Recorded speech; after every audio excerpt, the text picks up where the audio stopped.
Hello, I'm Brad Fox. Welcome to I Hate Rock Music.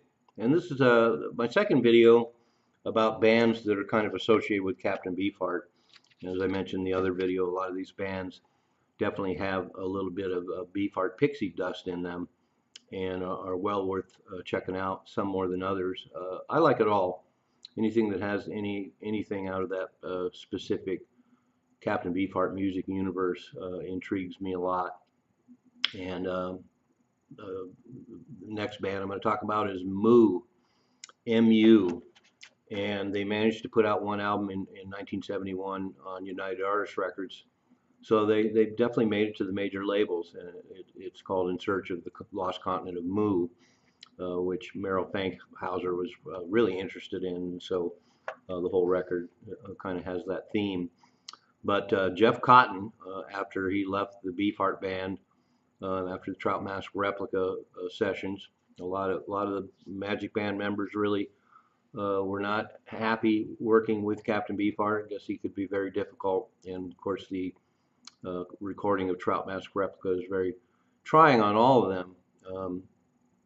But Jeff Cotton, Larry Willie on bass, Randy Weimer on drums, and Merrill Fankhauser. Merrill Fankhauser was kind of a fixture in the California psychedelic scene.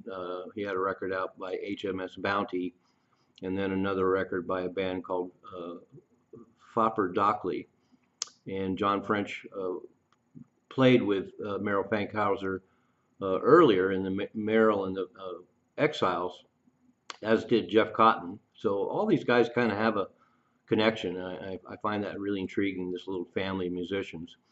And Jeff Cotton worked with Captain Beefheart from 1967 and 1970, so he had a good history with them. But when you hear the Moo record, well, there's actually a couple of them. There's what's called the California period from 1971 to 1972, and then they moved to Hawaii with a different lineup starting in 1974. And after that, Jeff Cotton left, and I think Randy Weimer left, and so it's just, for me, it's a little more kind of like Hawaiian hippie music. There's still some elements of the original Moo, but not as interesting to me, so I'm going to focus in on the one album in 1971 on UA, and it's really fabulous.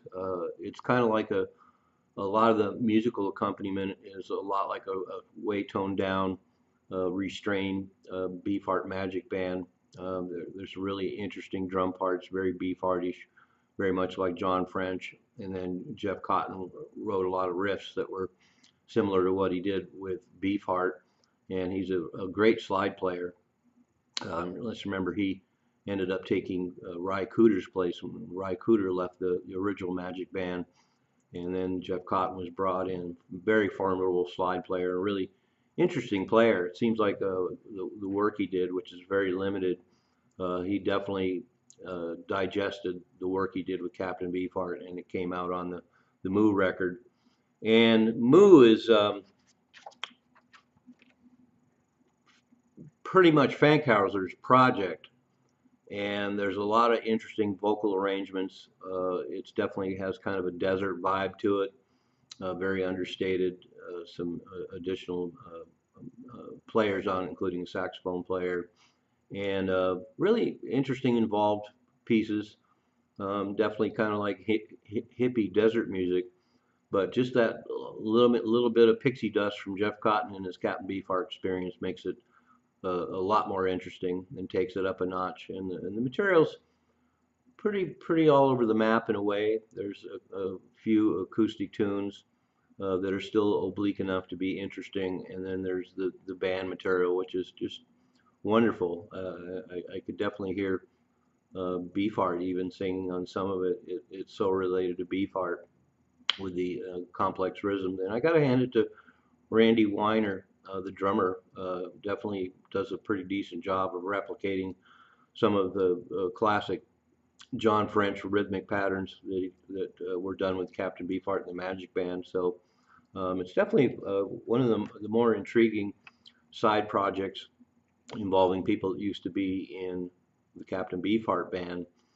And there's a whole slew of self-released Moo singles that Merrill Fankhauser did. But once again, it gets into a little more psychedelic, folkish, hippie music that I can take or leave. It just depends. Um, I thought the HMS Bounty record was fairly interesting, and the Fopper Dockley record is intriguing enough because it has um, Jeff Cotton and John French on it, so it has some of those elements, but not as striking as this particular record. So if you like the kind of music I described, you'll be into it. And if you are a diehard Beefheart fan and have to have everything related to Beefheart like me, then it's definitely worth seeking out. And it's pretty impressive that they managed to put out a record on United Artists Record, a pretty major label, and in 1971 as well. So hats off to them. But of course, the record was only released in the UK. So another American band that only managed to get a record out in the UK, and UK audiences were definitely a lot more responsive to a lot of American psychedelic bands, and as well as Beefheart's stuff. Um, he actually managed to chart in the UK at various times, but well worth checking out. Moo, awesome cover as well, and it's great that we have something like this, and astonishing that it actually came out on a major label, and it's pretty available out there. So finding the records a little rare, but there's CDs of their material out there. Sunday's put out a double set that has the original album and then some of the wacky hippie music from the Hawaiian period, 1974. I'm Brian Fox. Thanks for watching I Hate Rock Music.